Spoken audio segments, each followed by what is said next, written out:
A Podcast Reborn does contain mature language and will contain spoilers for major significant parts of the MSQ, especially patch 6.3. You have been warned. Enjoy the show.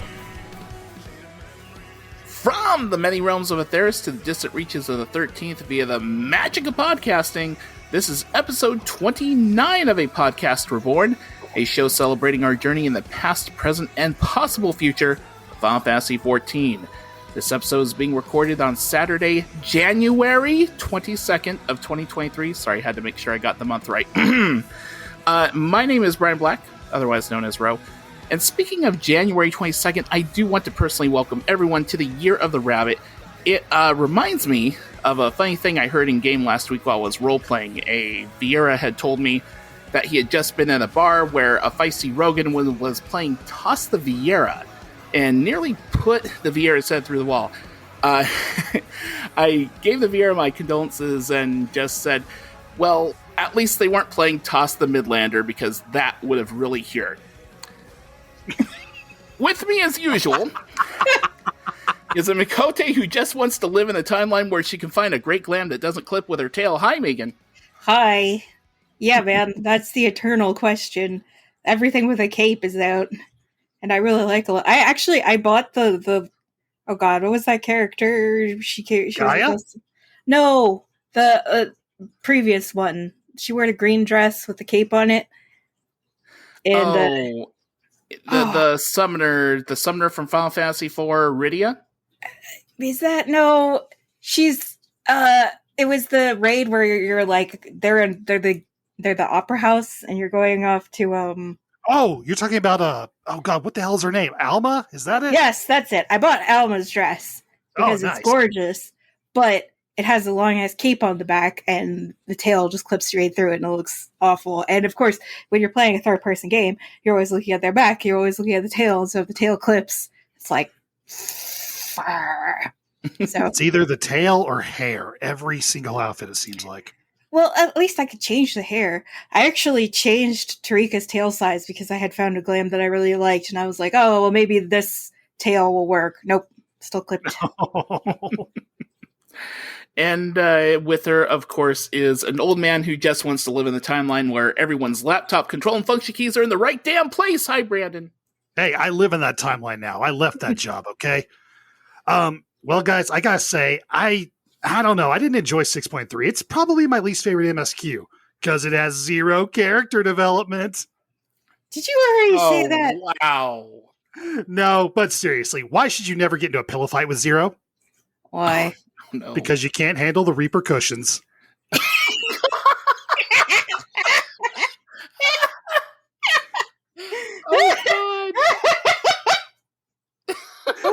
Come on, Megan. You didn't expect me to use that zero character development joke when you showed it to me in the Discord, did you? No, I didn't. I knew I recognized it. I was it was a preventative measure by showing it to you, being like, don't use this one. And then I forgot about it. Okay. Note to self, never try to start this show with a dad joke again because I just got paid twofold in return. Also, just because of the last episode where I proved to you that you got the date wrong, vindication. Yeah. And that's all I'm going to say about it. Oh, man.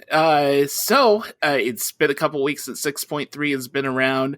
I remember last episode I had congratulated our new listener of the show and possible new guest host in the near future, Zimki, aka Lisa. Well, she's really pushed on ahead, and now she's caught up with the rest of us, so hello. She actually listened to episode 28 just several hours ago.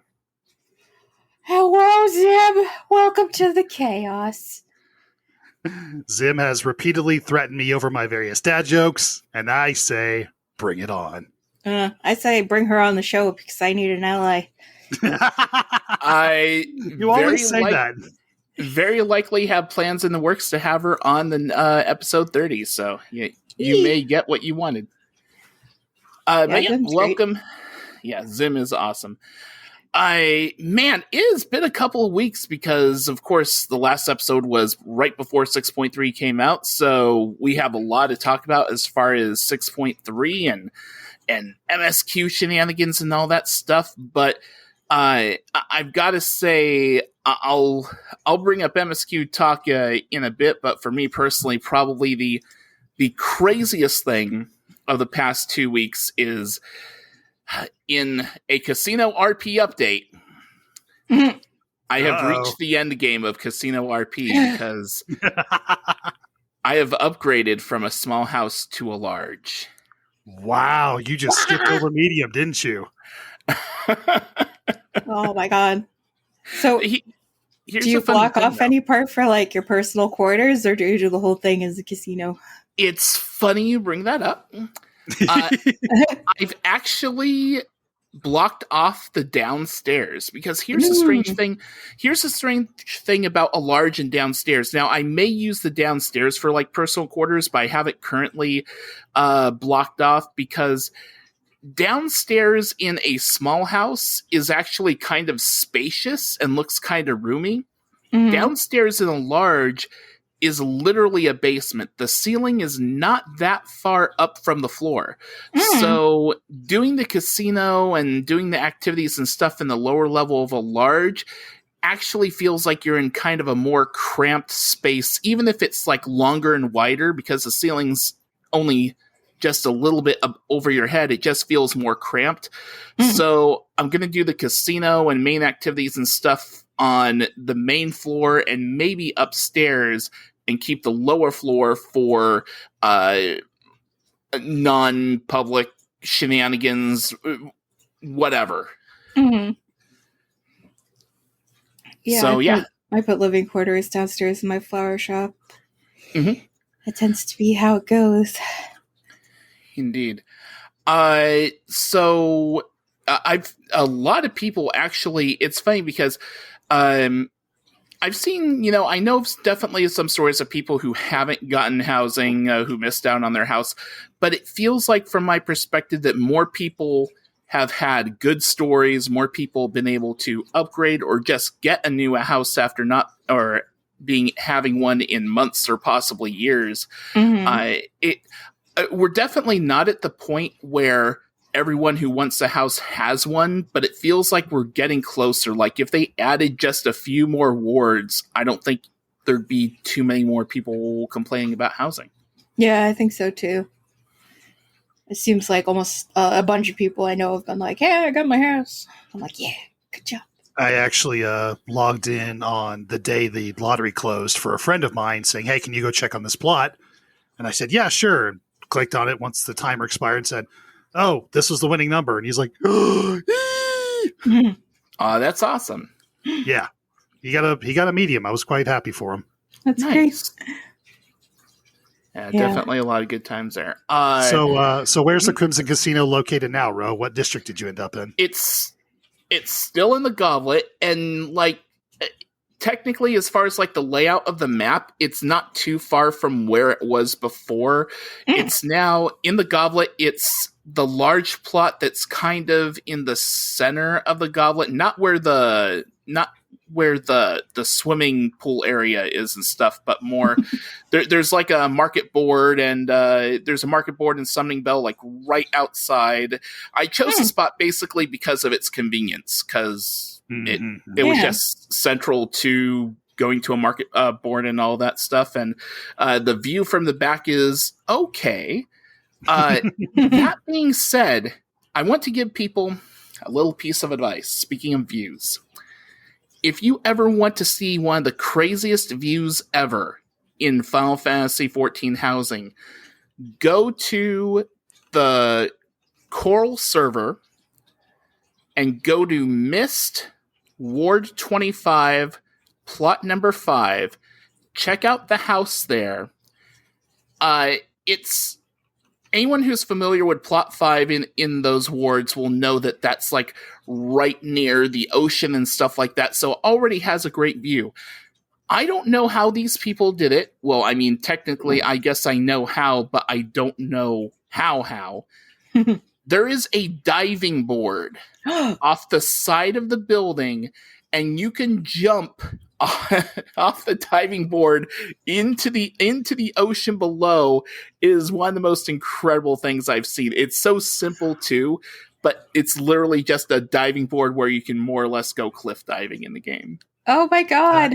That's amazing. I thought they had closed off all those just to prevent, inadvertent falling accidents like they do practically everywhere else. Well, because it's in water, you don't get fall damage. I guess that's is there true. even fall damage in the residential areas? I don't know. I don't think so. But fall, I don't think fall damage ever kills you in Final Fantasy. It'd only bring you like 1 hit point. Yeah. But I think now that they've unlocked ocean swimming, because like for a long time we didn't have swimming. We didn't have, and then it was like only in Storm. I remember Stormblood was when swimming came out, and everybody was really excited. That's why you have that whole underwater zone, and you learn how to breathe underwater, because that was the first time we had swimming.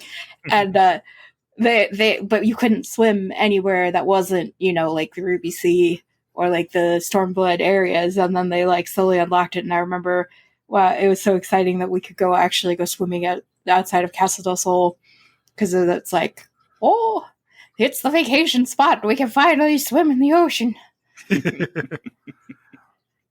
Well, the only reason I'm shocked about this is that after map night with my free company last night, we went and checked out a few people's new individual houses. Mm-hmm. And there was one person who had a spot. I don't remember in what district it was in, but it was right by a small stream. Mm-hmm. So I went up a cliff next to his house, and I tried to jump off it to get onto his roof, because why not? And it stopped me. Mm-hmm. Like there was an invisible wall there. And somebody said, "Oh yeah, it's because there's water right there. They don't want people to quote unquote fall." And I'm like, "Well, that's stupid."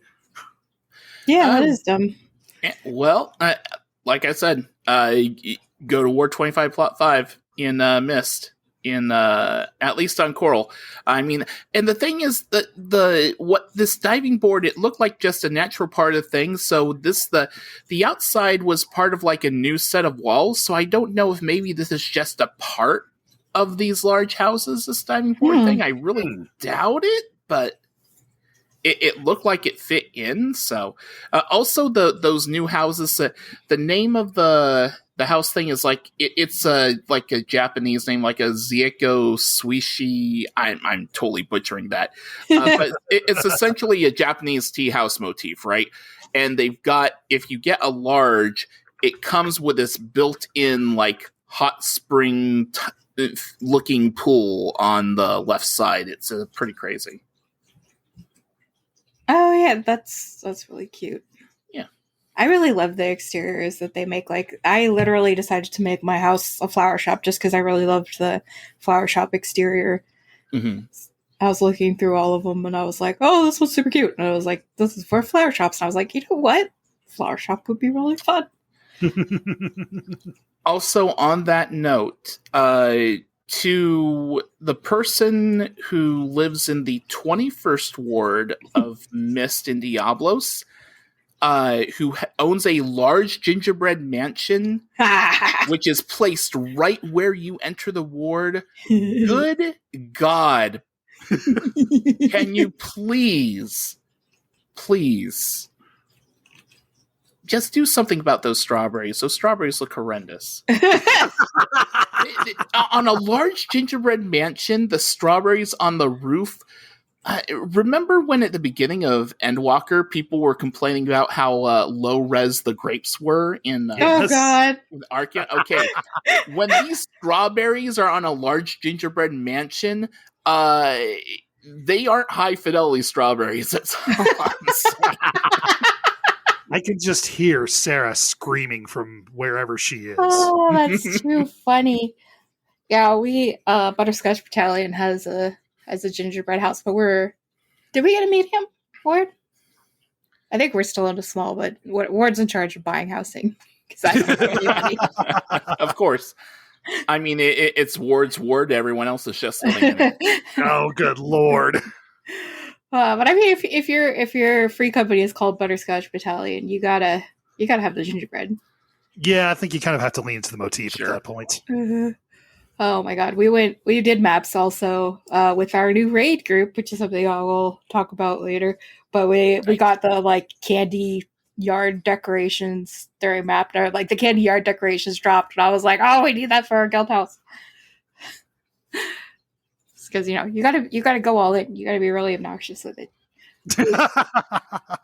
We are in the we're in the firmament, but we're like kind of tucked back into a corner, so I don't think we're really bothering anybody. But literally, the inside of the house is like nothing but fat cat couches and like a throne. I would expect no less. There are a lot of crazy decorations for housing, and like inside and outside. It's pretty wild. Can I go ahead and submit you gotta be really obnoxious with it as a possible show title? If you're going in, you go all in. You don't half-ass anything. Full asses all across the board. Nope, too easy. I'm just gonna stop right there. All right. Well, again, there's no like real format as far as like what we're going to talk about and when we're going to talk about it. So I'm just going to spin the wheel, have it land on Brandon, and Brandon. What? Yeah, I know, right? So you're going to start off here. How has your 6.3 adventure been? It's actually been a lot of fun. Contrary to the joke I made at the start of the show, I really, really liked the questing and the main story in this this patch. I adore the new chapter of Myths of the Realm. It's really, really great. The fights are fun. I actually felt kind of smart after doing it the first time. Like, oh, I get this mechanic. How did I get this mechanic on the first try? I'm not supposed to be not dumb. But it was a lot of fun. And aside from that, I've mostly been like leveling through more jobs on alts and stuff. And weirdly enough, I had one of my free company mates, a guy by the name of Zoot, decided that he was going to start pestering me to do EX trials for this expansion, something that I have up to this point patently refused to do. Oh man! So I told him, like, look, you want to take me through some EX trials? I'm down. They're just going to have to be the Shadowbringers ones, because Brandon want that mecha dragon, darn it. To my great surprise, him and literally everyone else who was in the Discord channel at that moment, which was something like 5 people, said, all right, let's go. Oh my gosh. So we spent that evening and got mounts for myself and one other person out of both Innocence and Titania. And we're making plans to do the rest of the trials from Shadowbringers. You should invite Ward along. He's been doing Warrior of Light over and over again to try and get that mount. That's the last one he needs.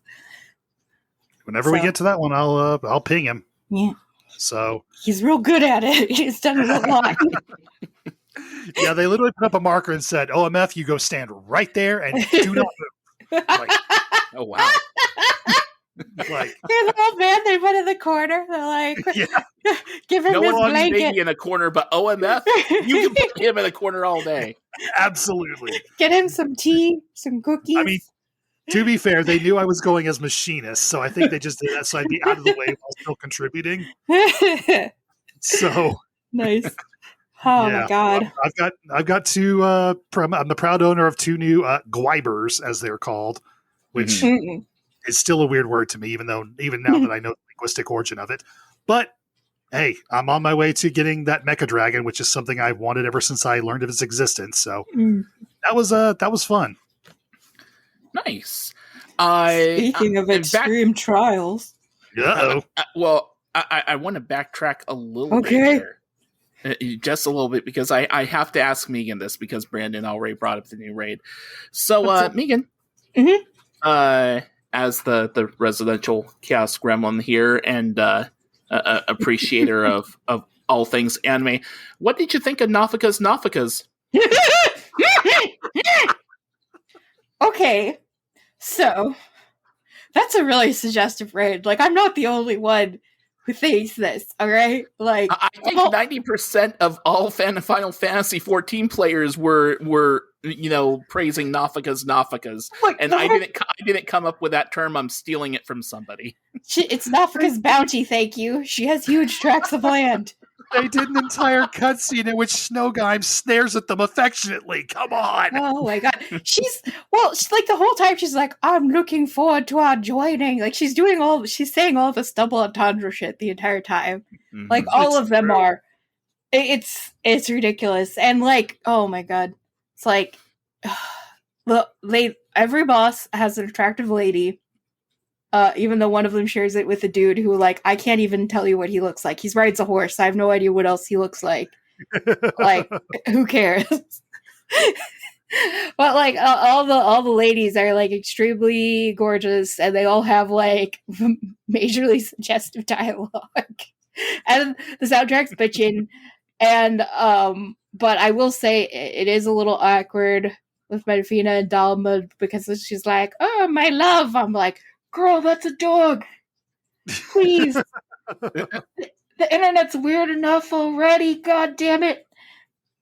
Oh, you know the circles I travel in. You know what I have to see. You've seen some cursed things. That's all.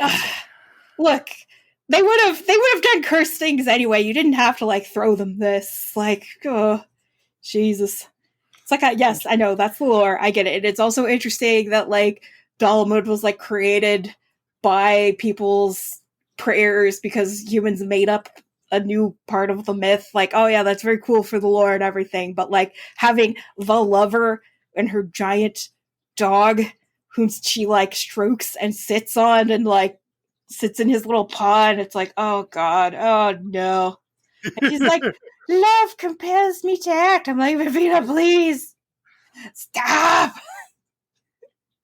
She's like one of those people that would like let her dog eat out of her mouth and be like, this isn't weird. And everybody's like, what the fuck? What? We're all thinking it. Oh, good lord. I'm just surprised that the dog didn't poop out Bahamut. Yeah. I mean, it was Dalamud, right? Oh, that had to be awkward for the keepers when that happened. Like, Gives a whole new meaning to the phrase "the dread worm," right? Dalamud had worms. Dalamud had worms. Oh no! So glad that went over everyone's head. But yeah, that's that might be an episode title. Sweet. I will neither confirm nor deny the existence of my spicy fan art profile, but I will say that it has been eating generously lately. Gosh, spicy fan art is pretty much the entire raid. It is, basically. It's like, oh yeah, here's those. Remember those goddesses you've been hearing about? Yeah, well, guess what? I know Zim was happy to finally see Nemea. Yeah, she's cool. I hate her outfit. Yeah. I love that outfit. I don't know what you're talking That about. outfit's It's ridiculous horrible. enough to be great. What do you call that style where it's like cut and then like pinched back together in just like certain spots? It looks like ass. Like there's constantly like a fan blowing in her sleeves, and it makes her look like a marshmallow person, but she's not. Like you can see where the belts are and where like she's very cute under that outfit, but that outfit's hideous. Sure, the cape, the hood, fine, keep those. The rest of it, oh God, no. All right, I think I can agree with you on that one. Interesting lore question about the raid, though. So we technically fought 5 of the 12 this time because there's Nemea and her brother in one, in the Althic in one, and then you have the other 3. And we did 4 in the first one, which means the third raid is going to be the remaining 3 of the 12 and ... question mark? The Watcher! Yep. The Moon Boy! It's going to be whoever that mysterious 13th they talked about when they were reading the monument thingy. The one on the moon who watches everything. Who could that be? I wonder. No, we fight the Loporrits. That's the ending. Oh, man. Pulling we get out. to murder Grahatia. Oh, nope. No, the final raid encounter is us marrying Grahatia. We have to like jump over. People are objecting because they want to marry us, or maybe we have to like fight off Alize. Be like, no, I'm sorry, girl, you're a teenager. Oh. All right, so talked about the raid a little bit. MSQ stuff, you mentioned that. Brandon, did you play Final Fantasy IV? I did not. It is one of the Final Fantasy games I always regretted not having played, just because I hear the story is fantastic. Mm-hmm. But I haven't played that one yet. I'm still working on 6, for crying out loud. So yeah, I haven't played it either. Okay, so one of the interesting things I found about Final Fantasy IV, about the MSQ with the trial fight with Rubicante, is that after the fight and stuff like that, Rubicante is all like, he's telling you what Golbez is up to, his plans, because he's being all honorable and stuff, and that actually kind of plays off of a riff in Final Fantasy IV where Rubicante is shown to be kind of the honorable one. I was a little surprised that Rubicante doesn't at some point during the fight like heal everyone up to full, because that was one of his gimmicks in the fight against him. It's like he like kicked the crap out of you and then healed the party to full. It's like, let's make this a fair fight, blah blah blah. So they didn't do that. That would have been nice. He just proceeded to kick the crap out of us. God, that fight was crazy. Crazy, you say? That puzzle mechanic. It's after you see it about 3 or 4 times, you finally get it. But man, I ate that fire. Look, like the first 2 or 3 times, and I felt like an idiot. In Extreme, you literally just have to memorize what part of the platform to stand on. Like, trying to understand this shit, no. My brain tried to make me do an actual puzzle, and I'm like, what? And it'd be like, no, this round stand here, this round stand there. I can memorize that shit, but I cannot. No, I cannot, and I will not. But yeah, me and Ward are in a raid now, and I got my summoner book from Rubicante, which nice, hilariously has pulsing purple veins on half of it. Mm-hmm. So, spicy, I guess. We just got through talking about how suggestive the Alliance raid is, and now you start talking about pulsing purple veins. Have you played this game, sir? Yes. Everything is suggestive. I actually got a new 6.3 book for my summoner also, but it wasn't from Rubicante. It was from Ruby Weapon? ? What? Oh, did you get one of the new crafted ones? Ruby Weapon now drops a crafting material that you can have stuff. And is it glowy? Yes, it is glowy AF. Glowy. Oh, man. See, right now, I'm wearing the chest piece from the new 25 man, the new big one, because it's beautiful, and I dyed it with freaking 100k blue, sky blue metallic dye, so I'm like, I cannot glam this thing at all, ever. I gotta just wear it. Is that gear all dyeable in the 24 man? Oh, yeah, absolutely. Yeah. I had no idea. You see, was it also dyeable in the first one? Mm-hmm. Yes, absolutely. Huh. Mm-hmm. Why did I not think it was dyeable? Weird. I don't know. You just got to look for the little circle icon in the upper corner. Yeah, it dyes really nicely, but it has the bright blue sparkles on it. Those don't change. And so, since I'm going for a topaz carbuncle look, I have I bought the carbuncle store glam, but I always only use the hat. I'm not a big fan of the coat. So I've got the glowy carbuncle ears, and then I have the little glowy blue spots all over. And then I'm wearing the summoner arms from PvP. So they've got the long claw fingers. Oh, the ones with the tattoo on the arms? No, that's okay. The one that's for the specific summoner set from the crystals. Oh, yeah. Okay, never mind. So also, I feel like your main has changed again since last we talked. Yeah, I'm back to summoner. I decided fuck Bard. All my homies hate Bard. I'm back in the summoning circle. The age of the sweaty Bard has come to an end once again. It really has, man. Bard's hard. I don't like it. It's hard, and I'm buffing everybody else, and I still suck. And fuck that, man. I'm not going to suffer for other people. Also, I'm too dumb to like have a really complicated rotation and be doing extreme trial or extreme shit at the same time. That's just not. I can't do it. Okay, I need my dumb box rotation. I need my press button, punch, fire punch, bad guy buttons. I need my carbuncle. I can't. I'm back to summoner forever. And it was Summoner is really satisfying to play. It is. It is. And very much. I think it's the best caster to play, personally. That's my opinion. Because it does good damage. You do have the utility of resing, and it's like the most mobile. I cannot fucking imagine playing Black Mage doing streams and doing ultimates and stuff. Like, Jesus Christ, no fucking way. And having to step out of your ley lines almost every time. Yeah. Oh my god.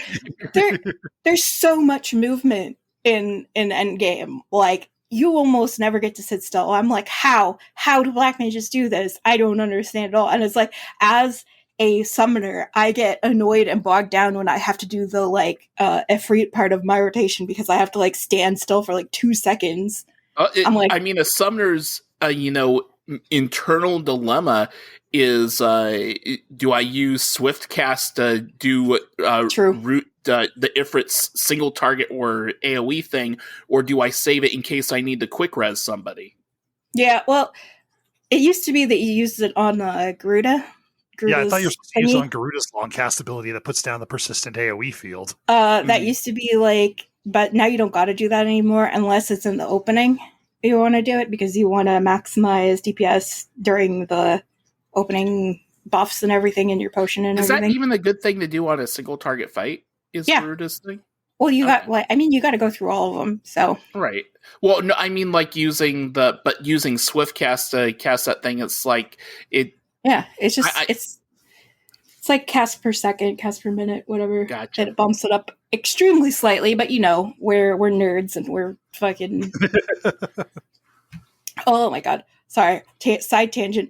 There's this. I saw a YouTube video by somebody that I really like. I don't know if you guys have seen it, but Folding Ideas did something about, is it rude to be bad at World of Warcraft? And like, watching that video and all of the shit, like we left at the end of Battle for Azeroth and hearing all the add-on shit and all of the crazy stuff that you're expected to do for raiding now. I'm like, oh my god, we left because it was too much for us then. I can't imagine all of this shit now. Like, now, is it rude to be bad at a game? Yeah, exactly. Seriously, someone decided to put that video out. Yeah, because it's a legit question, because everybody's there like spending their time and money, and also it's mostly like, from a sociological perspective, examining the culture of competitive online gaming and like how these cultures build up of like insisting that everybody has to do the maximum to be the best that they can be, or else they're being rude to everybody else. He's not saying that like it is rude or that it is legit. He's actually saying this is a huge problem in this the game space.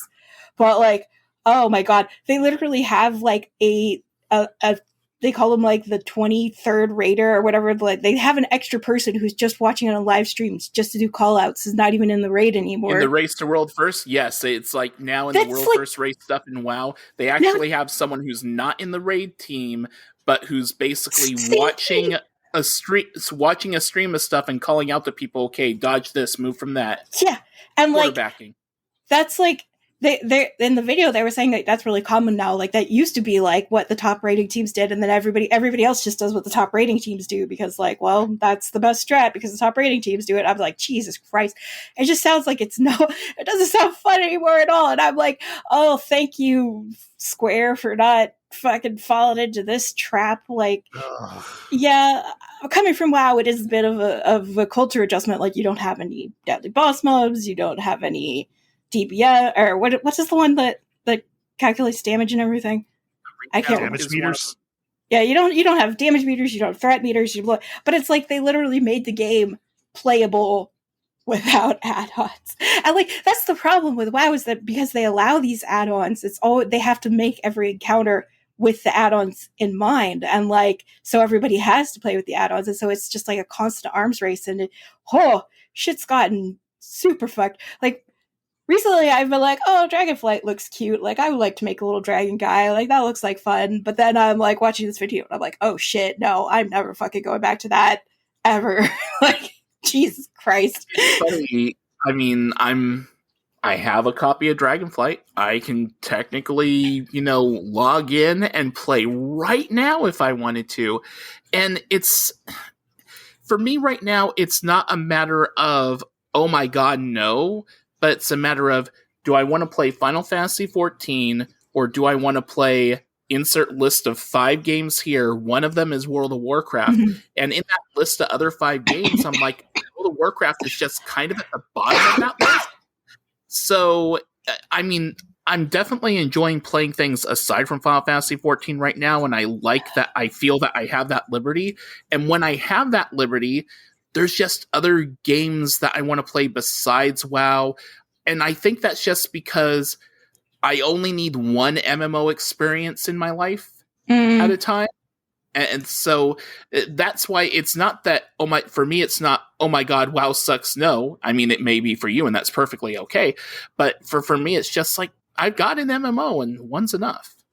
Well, for me, it just seems like WoW has, I don't know, I don't think it was intentionally, but they have just kind of gutted the casual experience. Like, you're either sweaty or leaning on endgame, and the crafting updates apparently that they made in Dragonflight, the profession updates, have not gone well at all. I was really one of the things I was hoping for from Dragonflight was hearing about how crafting and professions was being really improved and being worthwhile, because I think crafting in Final Fantasy XIV is freaking glorious. Yeah, WoW crafting has not apparently gone well in Dragonflight. Yeah, I remember. Oh God, well, I'm on Reddit, and so WoW posts just pop up from time to time, and one of them was like, "Hey, can you craft this thing for me?" And they're like, "Well, if this thing procs and then this thing, and then I use this other thing, and if that," and I'm like, "Jesus fuck!" Like, there's like 4 layers deep of like procs and like different kinds of mats and like all this crazy ass shit, and I'm like, "Oh no, oh God!" Like, I feel like I'm so behind the curve now that I would never catch up. And also the reason that we left was because there was no end to the treadmill. Like, you get on Final Fantasy, you do your lockouts for the week, you get your tomestones, and you're done. Like, there's no like, oh, but now I could run mythic keys to see if I can get a 1 item level higher thing with slightly better stats. Oh, now I gotta go do my dailies every day. Like, there's no stopping point. There's no like, okay, I'm done for the week and I can just fart around or like relax. And they just kept adding more and more stuff on the treadmill. And like, I was like, no, man, I want to play The Sims sometimes. Okay. You don't have to necessarily even do the duty roulettes, like every duty roulette every day if you don't want to. No, exactly. I think Zim's item level right now, I've been instance content I've been playing with her, because her item level is like behind a lot of us, but I think her item level now is somewhere in the high 590s. So for her, when she's running the new dungeon in 6.3 Lapis Manalis, for her, item drops in there are actual upgrades for her because her item level 605. So they've designed the game so that people that are playing that casually can still, get upgrades and feel like they're making some bit of progression. I'm going to go off on a real tangent, though.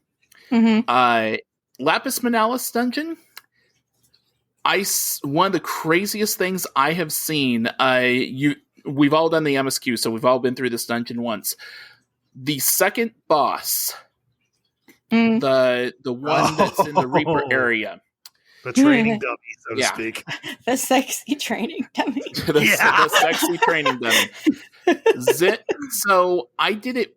I've only run that dungeon twice. Once on duty support, and then I did the second time just the other night with Zim, the first time doing it with other players. Both Zim and I died when we got to the part where the 4 spots are the 4 rifts open up and you go to the big X's, and it's in a sequence, right?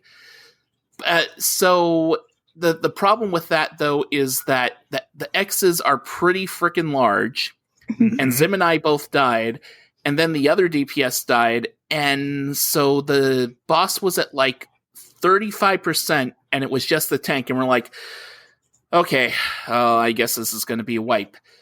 The tank took it from 35 to 0. This tank was an absolute machine. Executed the fight perfectly when the 4 spots appeared that you had to stand in, otherwise, damage and stuff. Hit those 4 spots, dodged the X's, got out of the AoE. I mean, I saw this tank like no one had ever tanked before. I wanted to give this tank 10 player commendations. If I could. I have to ask. Huh? What job was it? I have to know. Okay, so you'll have to bear with me because I don't, the little icons and stuff like that, I don't know recognizing right away. But so if the little icon looks kind of like a curved shield with indents at the top and the bottom, that's a warrior. Warrior, okay. Yeah, that makes sense. The it's an axe head. Self-healing they have. Okay, an axe head, all right. Axe head for warrior, shield like a regular shield for a paladin, and for a DK, it looks almost like a little magic wand, but it's supposed to be their one-handed sword. And Gunbreaker is the little like a weird stylized backwards S. Yeah, little Z, little S. Nobody knows. I don't even know what the fuck that's supposed to be. Is it like the symbol that they do with their sword? I'm not entirely sure. I don't think I've ever learned what that's supposed to be a symbol. Is it the hilt? So like the guard on the gun hilt? I mean, maybe? I don't know. I don't know what it is.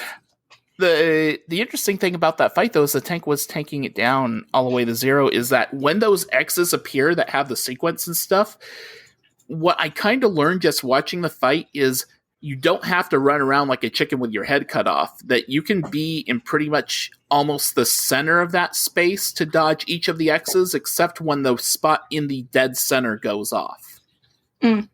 So it's I kind of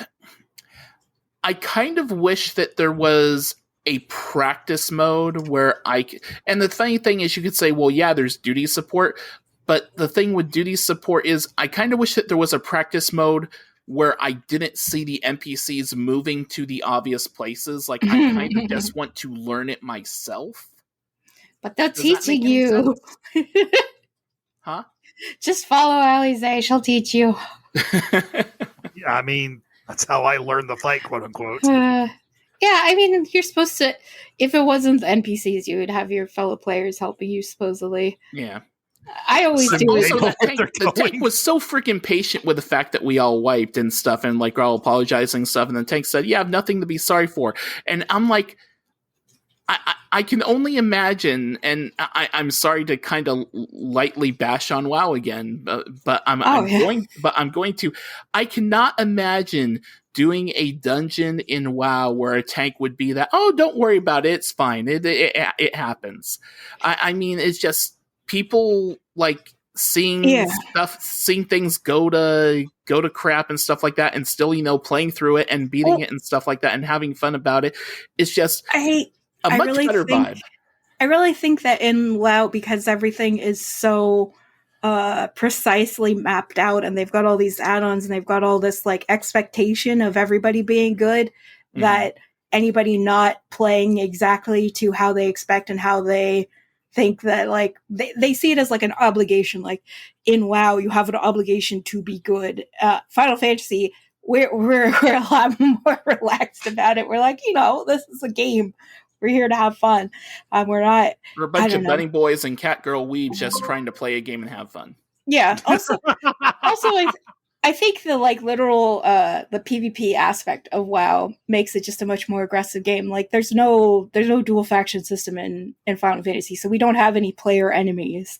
So I think that adds a lot to the sense of camaraderie. Like there's no them in Final Fantasy. There's only us. There's no other. But speaking of PvP, Megan, have you tried the new map? I have. It is utter chaos. Oh my god, I love it. I've been doing a lot of PvP, and I keep trying to like branch out into other jobs, but like freaking machinist, man, it's the only one I'm good at. Sometimes I can get away with Black Mage if the other team isn't paying very good attention. I can just stand in the back and explode everyone.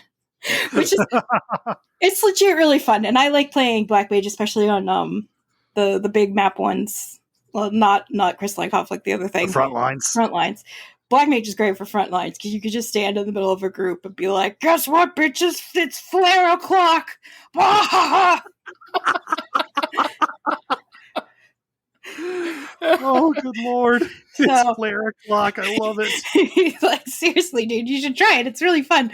The thing about Black Mage is that you are almost always in your, your limit break. You're almost always in your limit break. Like your limit break builds super fast, and when your limit break is up, you're just doing instant cast flares, just boom, boom, boom, boom, boom, constantly, and then you finish it up with a huge ass flare, and then you're immediately building up limit break again. Like it literally, like if you see a mage casting ice magic, it's because like they're building up their limit break, and soon they will be just exploding everyone, and it can be fun in crystalline conflict, but not in the new map. I think it's because the corridors are too closed off.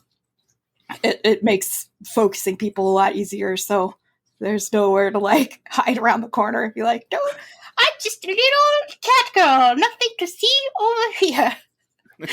Don't worry about it. Just minding about my own business, Governor. Please pay attention to the large man with the gun blade in your face. That's the one. Yes, he's the mean man.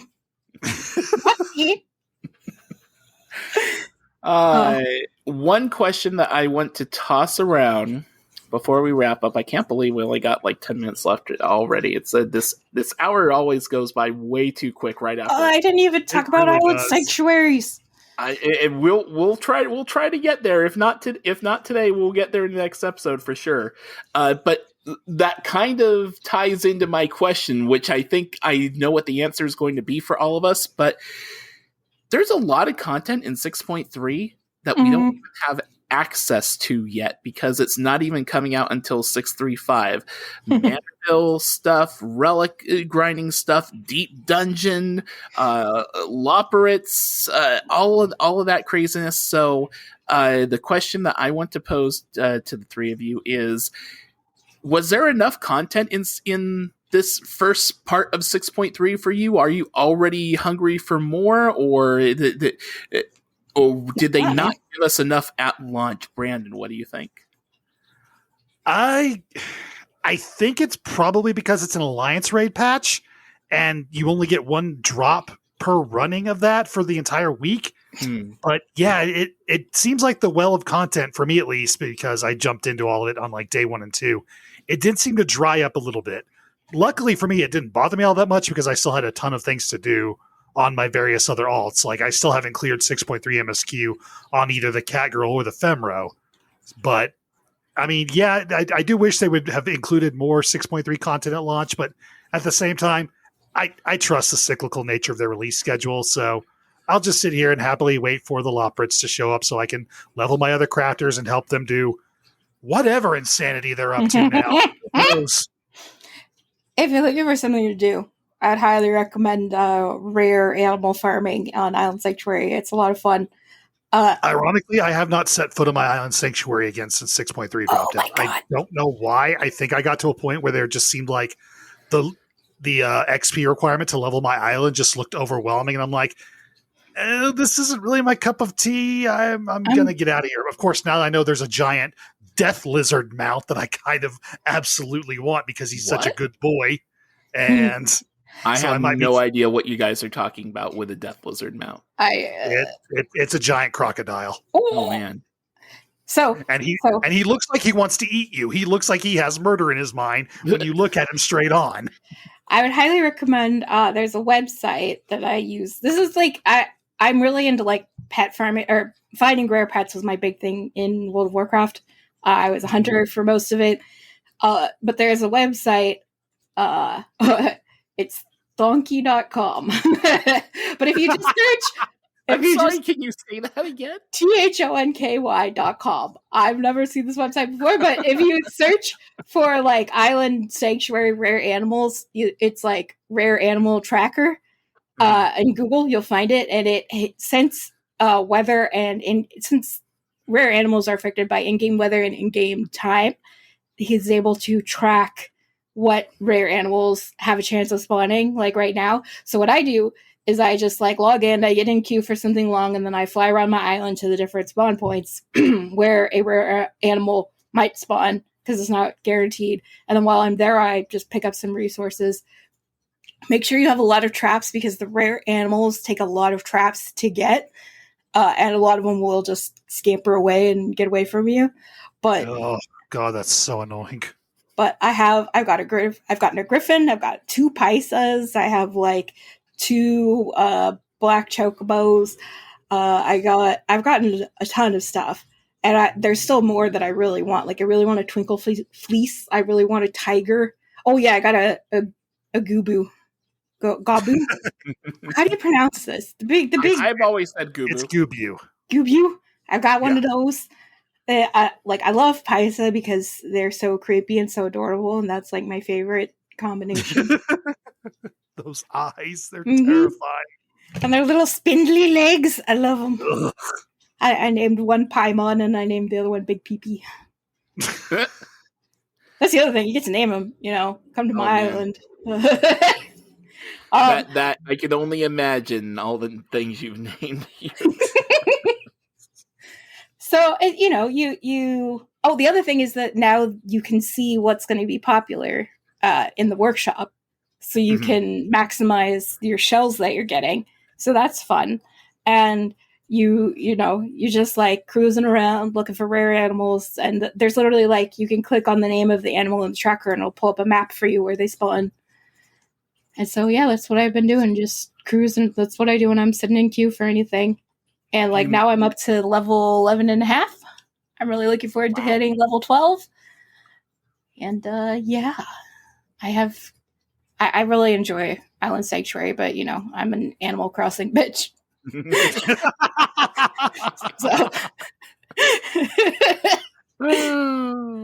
You mentioned getting black chocobos, and that reminded me that I have excellent news to share with everyone. I finally was able to breed a couple of chocobos and not get a yellow one. Did you get a black one? I got a purple one. Ooh! Oh, that's great. I named a purple one Violet Chaos, and Violet Chaos has done better in racing than almost any other chocobo that I've had so far. Yay! So. You gotta put him in the Gambler Barding, man. That'll look great on him. I actually have Ruby Weapon Barding on it. It's sillier than that. It's Ruby Weapon Barding and the Yojimbo hat. It is the chonkiest looking chocobo you will ever see raised. I mean, the aerodynamics on this are completely fucked, but it somehow wins. Oh, that's too funny. Bunch of like work. This was like work, bitch. And when it runs out of stamina, the way that hat just moves, wobbles left and right. Oh my god, that's hilarious! Holy shit! Whoa.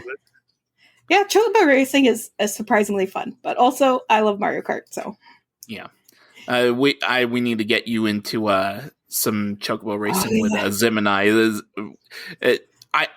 I think I chocobo race just as much as I do any other in-game activity in Final Fantasy XIV, and I like it just as much as any other stuff. And it's like, you get no progression from it, you get MGP, and that's really about it, but it's freaking fun. You almost spend as much MGP as you get, because you're like buying feed for your goddamn chocobo. It's basically like a loop. True. You definitely better be doing your fashion reports in order to satisfy your feed habits. You gotta spoil your chocobo baby, and then you let it fucking retire. And there's nothing wrong with retiring it at level 40 instead of level 50. As soon as it can fuck, man. As soon as it's old enough to cover, let it cover. Like, you're 40, you've hit the wall. To the nugget factory with you. I'm wheezing over here. Yeah, I constantly name my chocobos Nugget. Or like Tendies, or on Tarika I named him Masala. The NPC names are freaking funny too. I'm wondering who came up with the NPC names for some of those. It's true, man. They're like, okay, we're limiting what you could name your racing chocobo to, but like, yeah, we know some of these combinations are ridiculous, so we're just gonna throw them out there, and then you'll feel unoriginal if you did it. Mm-hmm. That was their solution. Any other in the last few minutes? Any other like exciting 6.3 stuff people want to get off their chest and talk and yell and scream about for a couple minutes before we stop? I really liked the MSQ. I love that we wanted to teach Zero about the power of friendship, so we just threw the twins at her. Mm-hmm. It's like apply Alizé directly to the forehead. Hey, that worked pretty well for Graha, just saying. Are you shipping Julius and Zero? A little. I think Zero definitely, I think Julius definitely likes Zero. I think Zero doesn't understand what love or sex is. So she's just like, this man's talking to me. I wonder why. Zero has at this moment, Zero has a very, for lack of a better comparison right now, a very 7 of 9 personality. Mm-hmm. Yeah. Well, yeah, and I do feel like at some point there's going to be some misunderstanding of like, oh, I owe you something. What do you want? You can ask me anything. And he'll be like, what?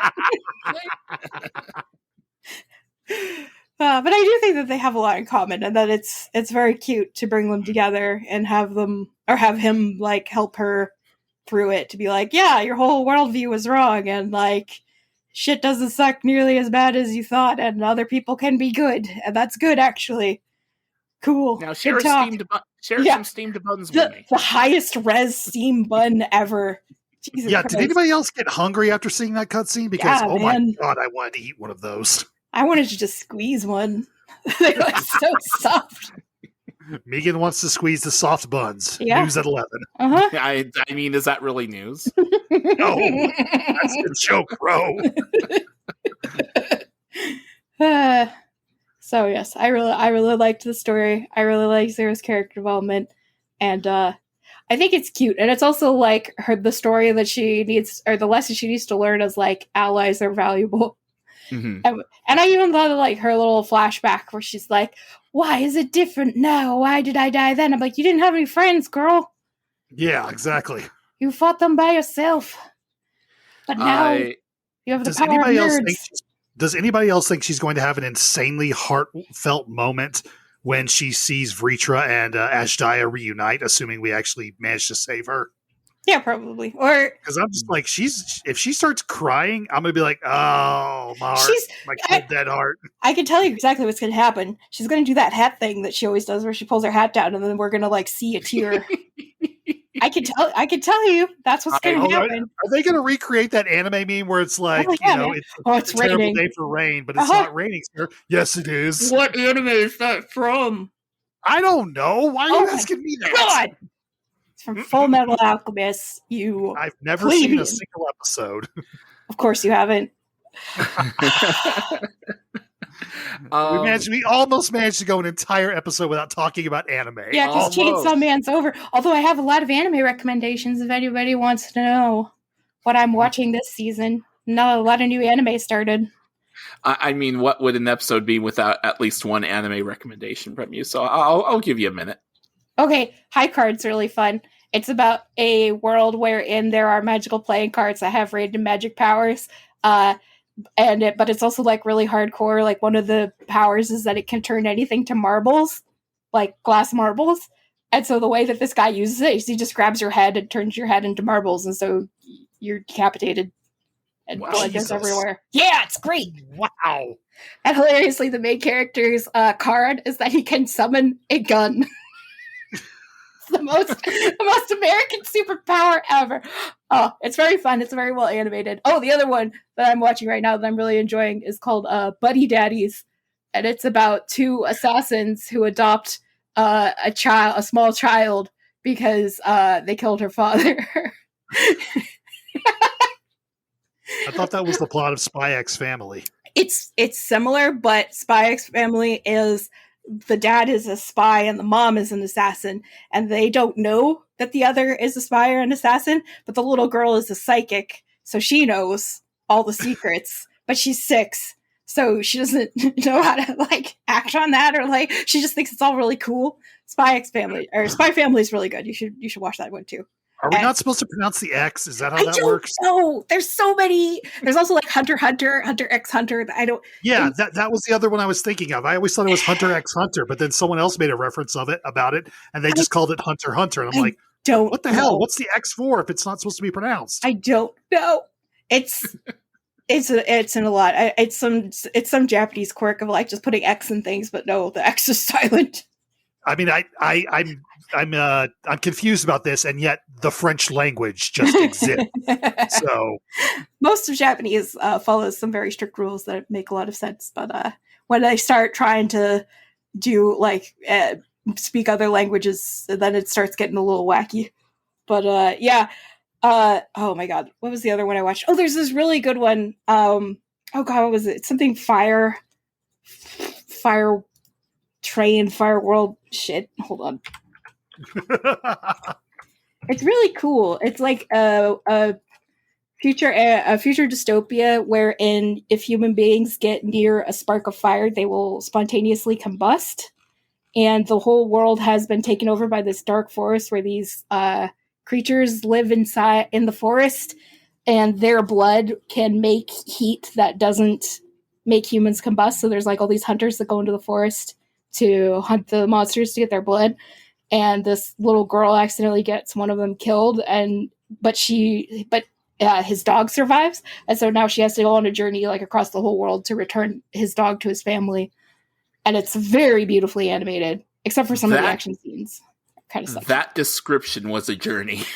It's a really good show, and it's by the same guy. I think he wrote Ghost in the Shell, so it's very interesting. I love like steampunk anime. There's like a genre of like crazy train feudal Japan stuff. Like the other one is Canterbury, Iron Fortress, Canterbury of the Iron Fortress. I highly recommend that show. That one is like the whole nation of Japan in like the feudal era got taken over by like zombie vampires whose skin is like made of iron and can only be killed with like a horrible trauma to directly their heart. And so all the humans live in these walled off cities, and to get in between them, they ride these really armored trains back and forth. And just watch that one. That one's great. Like the action scenes of that one are top tier. Plus, it's very violent, and that's my jam. Okay. On that note, I think we're going to wrap it up for episode 29. We definitely have a lot more that I'm sure we'll be able to talk about. And like I said, episode 30, planning to have Zimzimki, aka Lisa, on the show. If you thought things were chaotic now, get ready. Until that time, Brandon, where can people find you on the internets? Despite the fact that they have somehow killed off third-party apps and still expect to survive, I have thus far not found a reason to leave Twitter just yet. So twitter.com/thebmats. There's a link in my profile to everything I've got going on, including my D&D podcast with Ro as the DM. It's called +5 to Hit. And we're recording another episode as we record this one tomorrow. And I can't wait because things are about to get real nuts. Cue up the boss music. Yep. Yeah, I'm looking forward to that too as well. Megan, how about you? I found the show. It's called The Fire Hunter. Sorry. I just wanted to throw that in there in case anybody's curious. Done. Okay. So you can find me on Twitter at CatMomMegan. That's MEAGAN. It's got a link to all my other stuff. I don't post on Twitter that much, but it is the best place to find me. Mostly I'm active on Tumblr, but Megan Fan Arts .tumblr.com. It's kind of harder to remember than just CatMomMegan. So I don't know. Come find me. Right. I'll tell you about my terrible anime taste. She will. It's true. You can find me on Twitter at PodcasterRow. That's Podcaster RHO. You can find this show on Twitter at A Podcast Reborn, and you can email us at apodcastreborn@gmail.com. We are a part of Bonus Roll Productions, so you can also find us at bonusroll.gg. Check out their podcast directory, and please feel free to leave a review for our show. We would greatly appreciate it on there or any other way that you may download us to your phones or machines of choice. The theme for our show is from Alex McCullough. Do check out his YouTube channel for more great music. A link to it can be found in the notes for this podcast. And that music, as well as any other Final Fantasy XIV music you hear on the show, belongs to Square Enix, and no copyright infringement is intended. That's going to do it for episode 29. For Megan, for Brandon, and of course for Her Royal Highness Butterscotch, this is Brian Black. Until next time, may your loot rolls be high, your glamour fantastic, and your duty is always complete. And Brandon, you've already dealt 2 dad jokes. Do you possibly have one more? Oh, but I do. What do you call someone pretending to be a Lalafell? What? An imitator.